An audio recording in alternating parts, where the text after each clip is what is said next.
Hi, I'm Christine Connor with Amelie Scott Designs, and today I am super excited to be sharing with you my new book, Edge-to-Edge Quilting on your embroidery machine. Yes, if you have an embroidery machine and you want to quilt your own quilt with it, you can do it with my technique and the 10 designs that are on the CD in the back. The CD is multi-formatted, so it handles all major brand embroidery machines. Now, if you're even remotely interested in this book, hang around to the very end of this video because I've got a big surprise for you and I think you're going to like it. So today what I want to show you is I want to show you some of the quilts that I've quilted with this, with my technique, and I want to show you some of the stitch outs, and I want to show you just some basic techniques. So the first quilt I want to show you is my Bundle 10 quilt pattern. The quilting's a very hard thing to show, so let me just kind of zoom in here to one of these white bars where you can see the little flower, and you know, there's like a little butterfly, but you can see on this it looks like it was quilted with a long arm quilting machine. Okay, this is a baby quilt. This pattern actually comes with the book. Very quick, very simple. We all have had to make a quilt real quick for a baby shower, and this will just take you an afternoon. Super, super quick. But I'm going to flip it over so you can see the back, because this is a real good quilt where you can see how everything's connected. There you go. Look at that. You would never, ever, ever guess that that was quilted on an embroidery machine. This next quilt I want to show you is the boardwalk. You can see here's the pattern. On the very back of the pattern, let's flip that around, you see this bright neon orange pattern. I call that one Salsa, and this is actually the quilt that this pattern is on, is actually Salsa.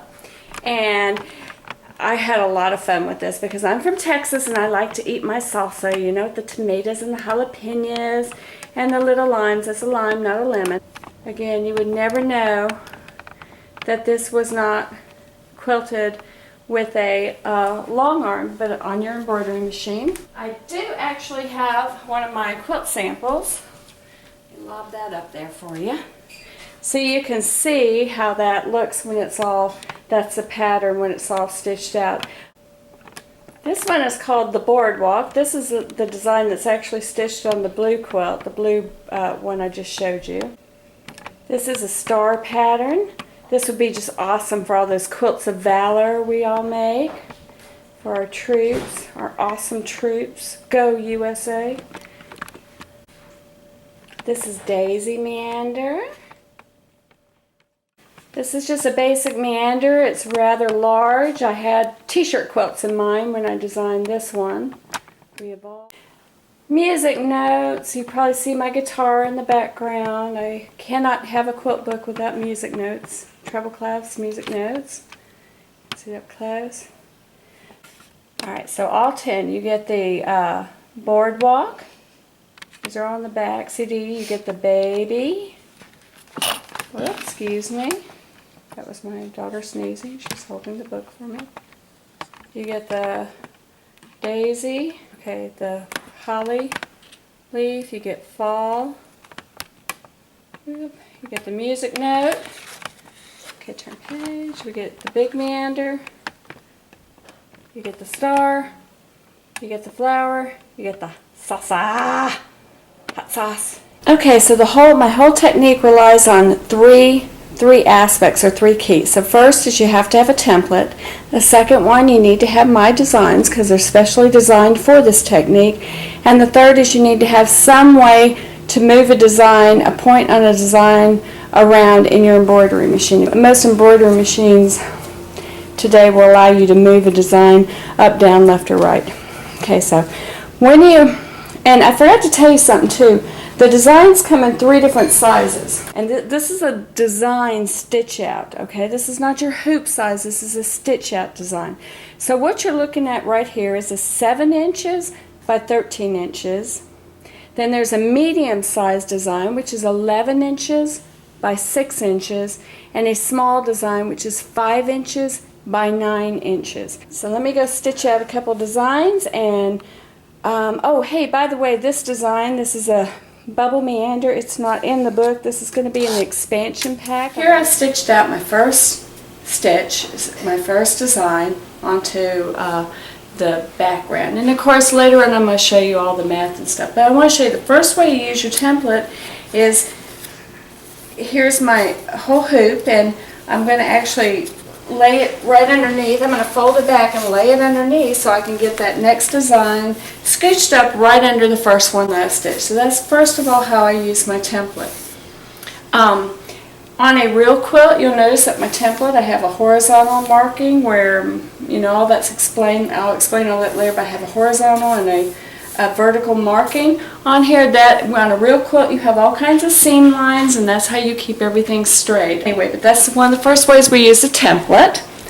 Now I'm going to show you a really cool thing next.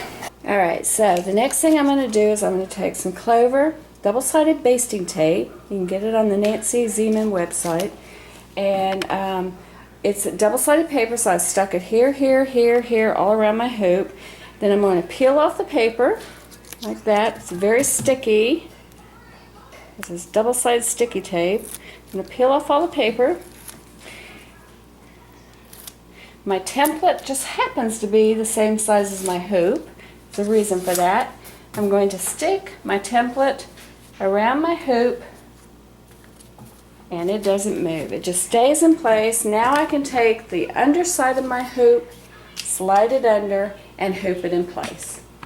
When you're hooping a quilt, make sure you always double check all your corners and make sure it's flush, because let me tell you, once the quilt comes out of the hoop, there's nothing you can do. Okay, after you've got it where you want it to be, you're going to unpin your template, move it out of the way. You're going to take it to your embroidery machine and you're going to stitch it. That's pretty much what you do with the quilt. You're going to stitch one row down, pretty much kind of the middle of the quilt, but that's all explained in the book too. But one row. Alright, so you stitched your first row. My first row consists of just 2 designs. This is a short little project. Then the next thing you're going to do is, like you stitched out your A template, there's also a B design in there. So this is my A that I used for here and down below. Next you're going to stitch out a B template. So here you can see I have my B design. I have an A and I have a B because the two together make it look like a really big design. So the next thing you want to use your template for is you want to match your starting point of template B to your end point of the design that's already on there.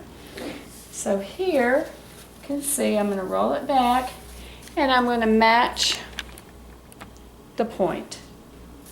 And as soon as I match the point, I'm going to put a pin, oop, wrong way, I'm going to put a pin at the top and a pin at the bottom.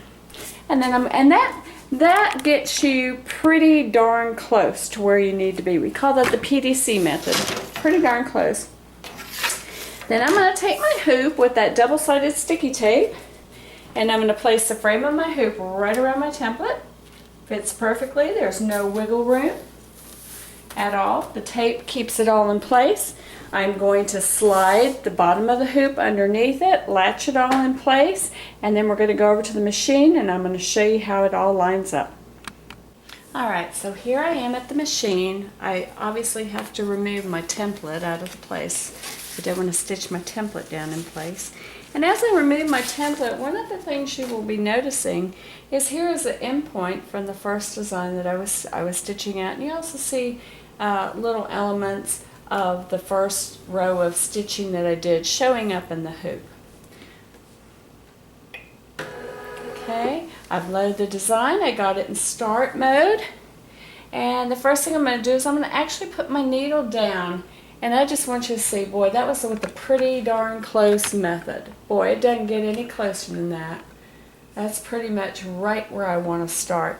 But if I did need to move it, then in my machine and in most machines, and this is where you might need to contact your machine store, you can move the design up and down a little bit.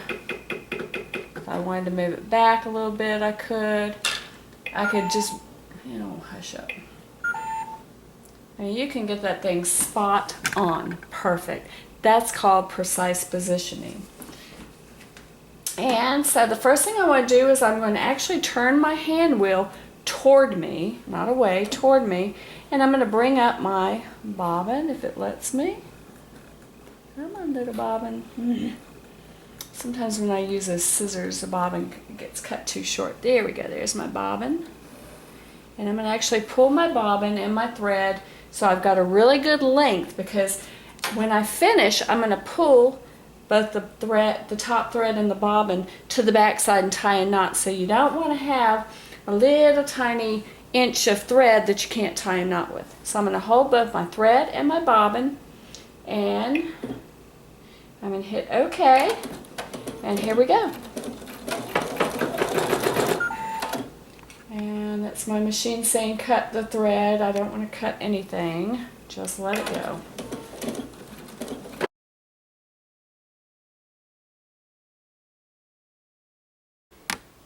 Alright, and so here's what it looks like, two side by side. I'm starting on the second row.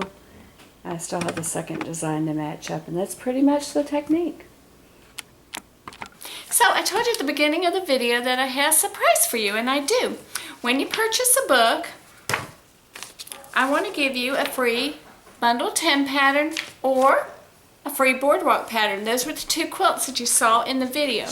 Now this special offer is good. Let's see if we can get that. It's good from August to September 2014. You can choose bundle 10 or boardwalk, or I can choose for you. And what you'll need to do is when you place the order, there's a place called Special Instructions, big little white box I'll show you in a minute, and you can just write YouTube Special and the pattern you want if you have a preference. If you're having trouble with that, you can always email me at Christine@ameliescott.com and just let me know, hey, I just placed a YouTube order and I want my free pattern. This is only available from August through September 2014, like a back to school special. So I want to show you just a few things about what happens when you pay on our website. Let's see if I can do this steady. Okay, so what happens when you go to our website, when you start to pay, there's up here a coupon code, and then there's special instructions. So in the special instructions, you can write YouTube Special, Bundle 10, or the pattern that you want. The other thing I want to point out to you on our website is it says in real big letters PayPal, but all the credit cards are underneath. You can pay with a credit card. You just click that button right here, and this little statement will show up. You have to go to the PayPal page because our credit cards are processed through PayPal. When you get to the PayPal page, you'll have this big huge box that says PayPal in the corner. I don't know why it didn't print out and all this mumbo jumbo printed out with it, but there's this big huge box all about PayPal, and then there's this itty little box down here at the bottom that says pay with debit or credit card or PayPal credit. So that's what you click to pay with credit card. Okay, well that's it folks. Y'all have a good summer. Bye!